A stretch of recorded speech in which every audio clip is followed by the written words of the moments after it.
Hello, welcome to another noisy story with BOOMBastic Books. Princesses Don't Parp, written by Peter Bentley, illustrated by Eric Heyman, and published by Simon & Schuster. "Tonight," said the princess, "I'm having a ball. It's going to be fun. I'm not nervous at all. There's only one thing that could go a bit wrong. The king of Pumping will be coming along. And everyone here is a parper, you see. Princesses don't parp, so I don't include me." Said the princess, "I live in a palace of pooters. Wherever I go, there are rear-end tutors. The butler does squeaks that he hides with a cough. The cook makes a noise like a gun going off.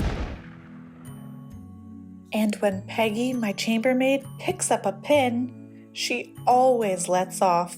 She just can't keep it in.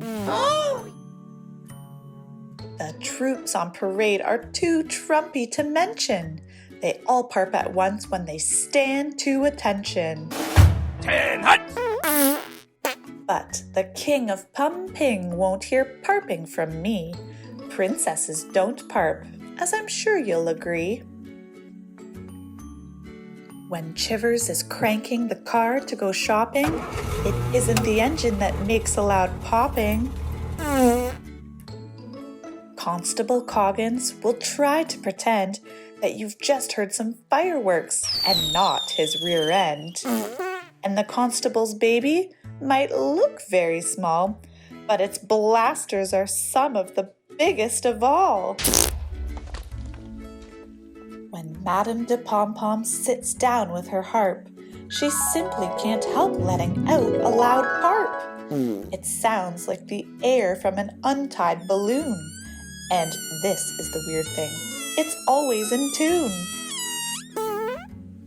And then there's the gardener, old Mr. Giles, whose parps are so loud you can hear them for miles. And as for the Reverend Archibald Smedley, his stinkers are silent but ever so deadly. I hope all those parpers keep well out of sight.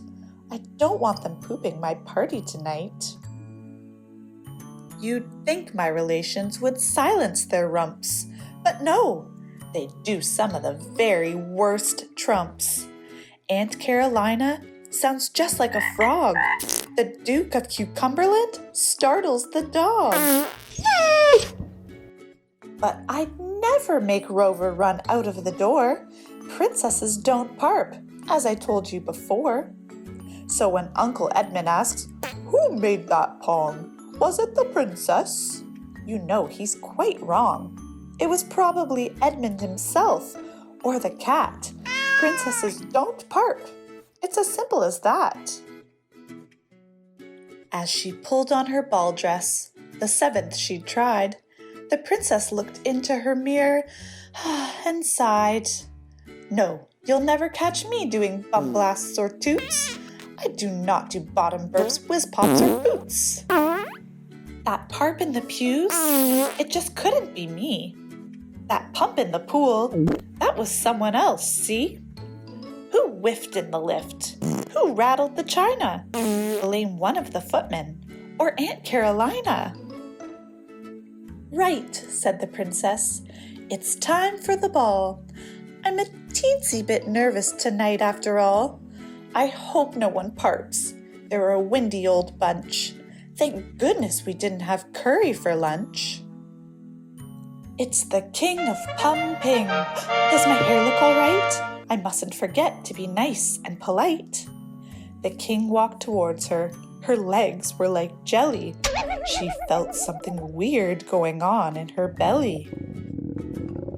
A hubbling, bubbling, gurgling and grumbling, a fluttering, muttering, rolling and rumbling. "Oh no," thought the princess, "it cannot be true. It's all this excitement. It simply won't do." princesses don't parp. I can't let off now, but the king of pumping is beginning to bow.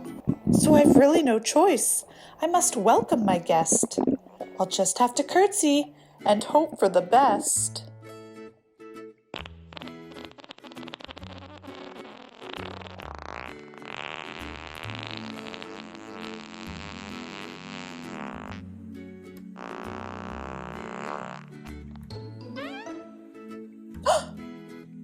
I'm sorry, she cried. What an awful disgrace! The king had a very shocked look on his face. But why are you sorry, princess? Asked the king. That's just how we all say hello in pumping. We do not shake hands and say how do you do.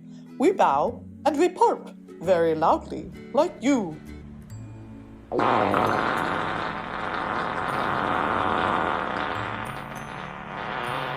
The princess said, right, let the party begin. Let's be like our guests and don't keep it in. They parped through the night till the sun rose at last, and one thing's for certain, they all had a blast. And that was Princesses Don't Parp. Thanks for watching and listening. See you next time.